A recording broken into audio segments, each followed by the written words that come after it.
তো এসকে অঞ্জু বলে একজন আমাদের কমেন্ট করেছিল ফুচকা দিয়ে চ্যালেঞ্জ করো, তো চলো শুরু করা যাক।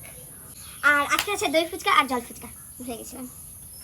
Stone paper scissor, stone paper scissor, stone paper scissor, stone paper scissor. প্রত্যেকদিন আমার করতে লাগে, প্রত্যেকদিন সবার আগে নে স্টোন পেপার সিজার। যা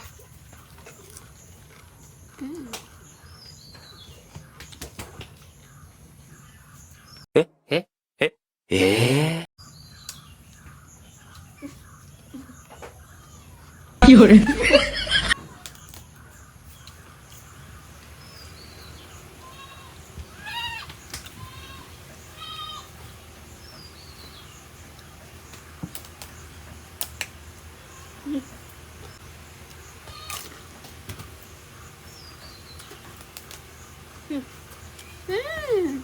কালকে কেমন